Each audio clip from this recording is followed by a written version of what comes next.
एक पुरानी आपकी शायरी है जो लोग बहुत वायरल कर रहे हैं, उसकी 2 लाइनें आपको सुनाकर आगे बढ़ेंगे अगले सवाल पे। ये एक शायर का दावा है, कभी भी रद्द नहीं होगा, तेरे कद के बराबर अब किसी का कद नहीं होगा। इलाहाबाद वालों मेरी बात याद रखना, तुम कई सदियों तक कोई अतीक अहमद नहीं होगा। बड़ा पुराना सवाल है और बड़ी पुरानी कविता है ये। मैं इलाहाबाद विश्वविद्यालय में पढ़ रहा था, फ्री स्टाइल मतलब गांव से आया था। वो शाहिद का एक शेर है कि जो भी मिलता है उसी को देखने लगता हूँ मैं, क्या करूँ मजबूरियाँ हैं गांव से आया हूँ मैं तेरे साहिल पे आया था कि देखूं तेरा ज़र्फ, ऐ समंदर किसने तुझसे कह दिया प्यासा हूँ मैं। इलाहाबाद विश्वविद्यालय में आया पढ़ने के लिए, किसी धन्ना सेठ की औलाद नहीं था, राजनीतिक परिवार नहीं था, ख़ानदान में कोई शायर नहीं था, तो मुझे तो मंच चाहिए थे। जो भी मंच मिलता था उस पर चढ़ता था, अपनी प्रतिभा दिखाता था, पेमेंट लेता था, घर जाता था।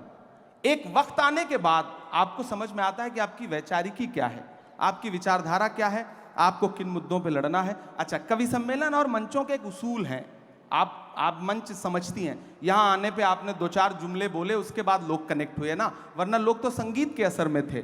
तो हम जब मंच पे आते थे तो लोग मुख्य अतिथि के असर में हैं, तो हमने मुख्य अतिथि के लिए 4 पंक्तियां सुनाई, उसके बाद फिर वो सुनाया जो हमें सुनाना था। अच्छा, ये वही था। तो समा बांधते थे आप? हाँ, इसको समा बांधना ही कह सकते हैं। भीड़ को अपने से जोड़ने के लिए आपको चला वो तीर जो बेहतर तेरी जबान में है, किसी की आंख में जादू तेरी जबान में है। तो हमारी आंख में तो जादू नहीं है, लेकिन जबान में जादू जगाने के लिए ये सारे तिकड़म अपनाने पड़ते थे।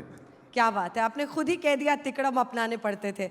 सच्चाई भी शायद शायर की सबसे बड़ी ताकत होती है, अगर पूरी जिंदगी वो उसको किसी पार्टी में रहते हुए भी संभाल कर रख सके। मैं पूरी कोशिश करूंगा, ये आवाम से वादा है मेरा। क्या बात है। तो अब मुझे लगता है कि यही लोग जो आपके लिए तालियां बजा रहे हैं अब कुछ सुनना चाहते हैं। कितने लोग सुनना चाहते हैं?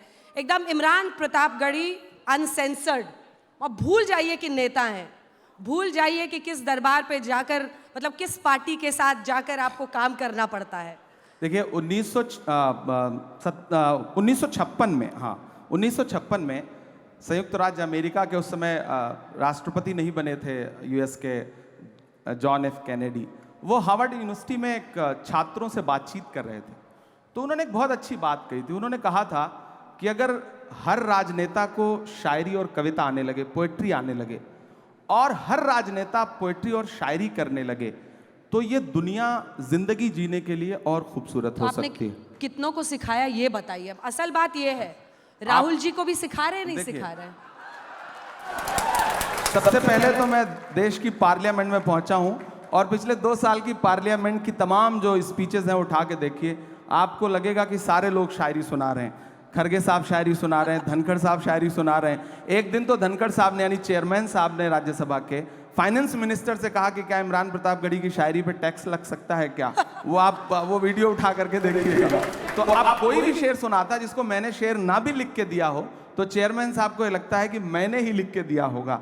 तो एक शायराना सा माहौल बना है और मुझे लगता है कि ये अच्छी बात है, एक अच्छा माहौल बन रहा है। और ऐसा माहौल मुझे लगता है कि मोदी जी भी शायरी सुनाते हैं कभी कभी, सुषमा स्वराज जी थी तो बहुत अच्छे अच्छे अशार सुनाती थी, डॉक्टर मनमोहन सिंह साहब अच्छे अशार सुनाते थे, हाँ लालू जी थे तो बहुत शानदार माहौल रहता था सदन का, अडवाणी जी ने भी कभी कभी शायरी सुनाई है।